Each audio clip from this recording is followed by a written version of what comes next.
Welcome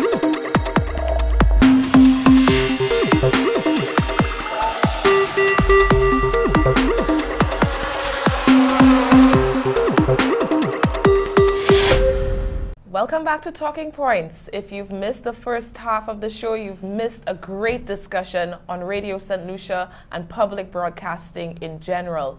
Now, we had raised this point earlier in the show about separating or differentiating the programming content of a public broadcaster such as Radio St Lucia from the commercially minded content that you'd find on other radio stations. I want to know, Mr. Clary, I'm going to start with you. Do you think that Radio St Lucia has been doing a good job of product differentiation so far? And I'll ask you, gentlemen, the same question. Could we be doing a better job in, separating commercially minded content from, the public good that a broadcaster like Radio St Lucia is supposed to provide? Mr. Clary, your thoughts? I don't believe that they have actually done a great job as far as the public, product differentiation is concerned. What currently attains is basically mimicking what the private broadcasting stations are doing. And I think that a lot more attention need to be paid as far as Radio St Lucia being a public entity, a public broadcasting service, providing a specific type of information and service to the public, which normally the private stations do provide, but not to the extent that you would like it to. But you see, you also, in doing that, you also run into the question of the public perception of the programming. Is it political? And that is, I think, the issue, because depends on which administration is there.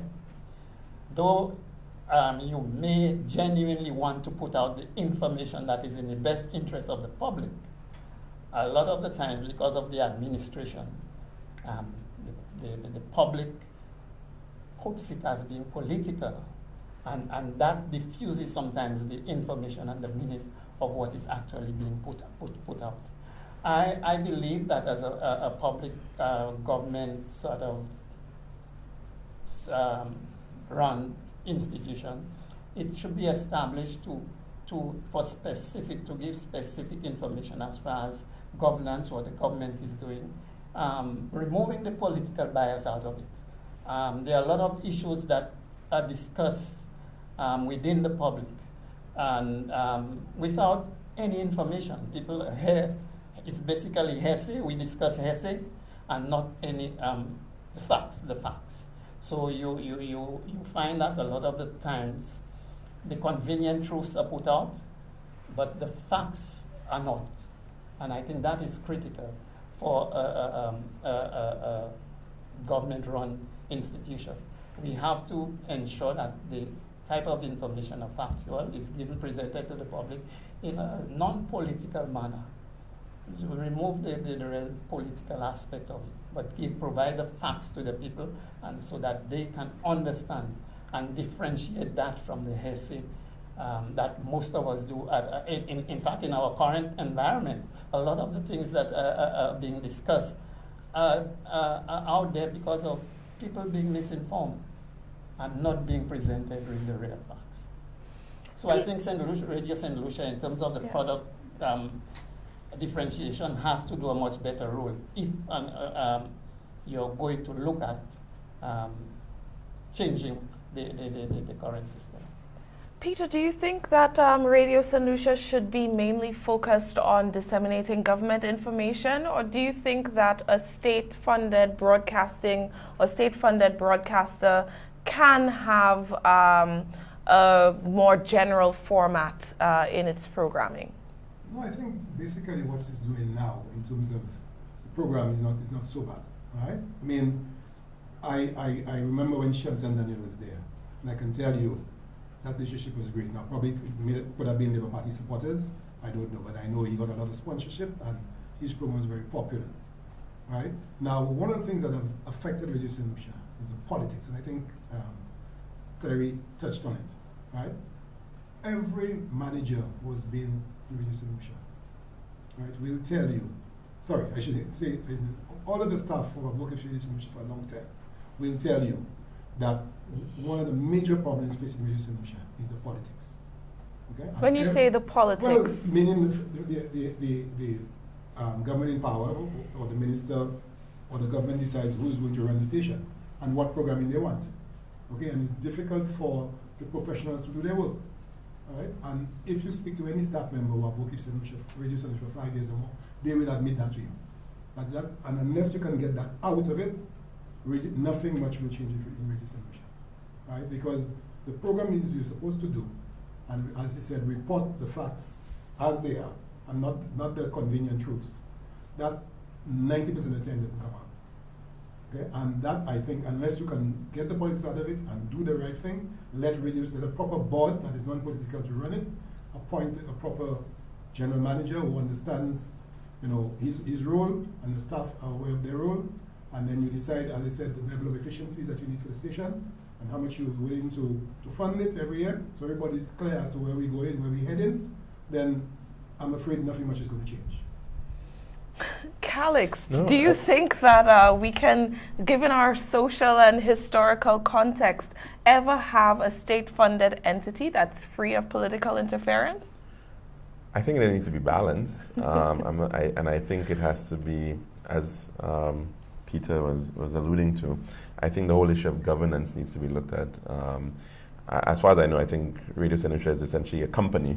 I'm not sure if there's any statutes backing it up, but perhaps there's a need to actually look at maybe creating some statutory platform for it, so that in fact there is representation from various political parties on there, representation from academia, representation from the corporate sector, in terms of how the board is constituted and how it is governed.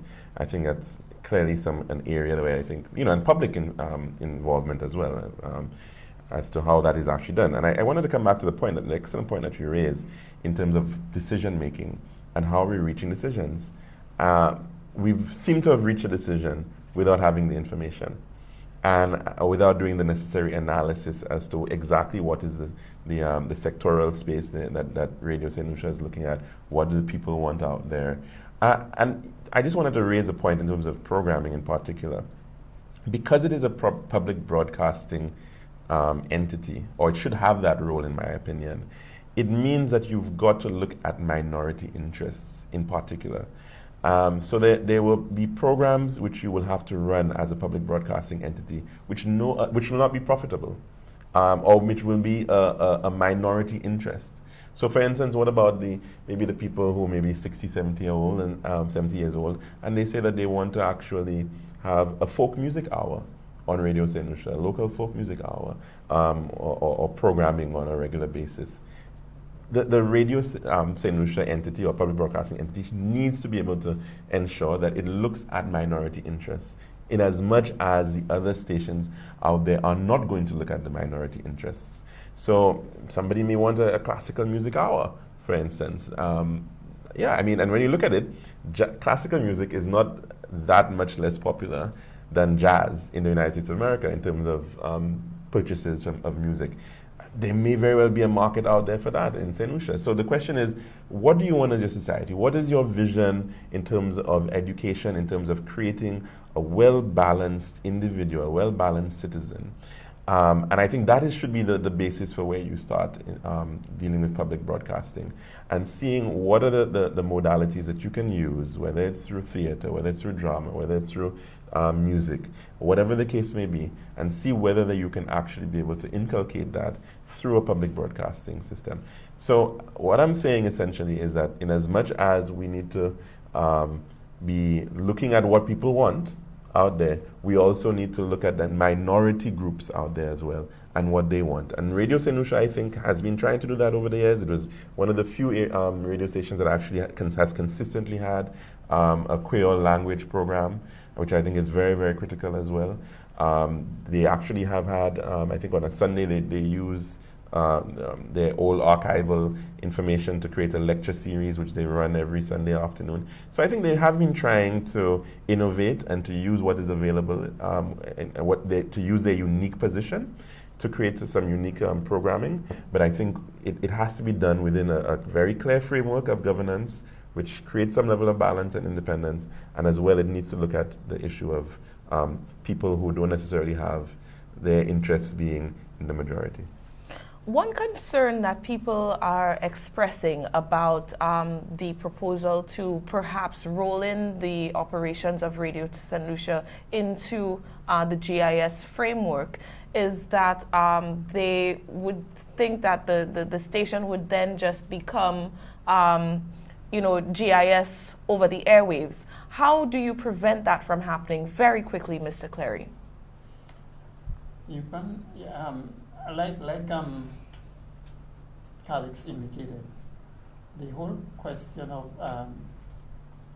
some of the activities that he mentioned in terms of the minority groups and how you provide the kind of information or the entertainment for that. I think that is critical. For example, and it goes back again to the point that I raised earlier as far as when things are established, what they are established for, and then it's the continuous analysis of what is going on and how you adjust. I think that has been missing. So we continue along one path, but all these elements are left behind and not considered. And we come to the stage now where we have to be focusing on all these aspects if we want to continue Radio St Lucia as a broadcasting station. And I think that is critical moving forward. I think there needs to be a constant analysis, a continuous analysis of where we are based on what the environment is. So we take into consideration every group, majority, minority. Okay, at this point, we've got to take a break to pay some bills. As soon as we return in our final segment, preparing for a possible future without Radio St Lucia. What's that going to look like? Stick with us to find out.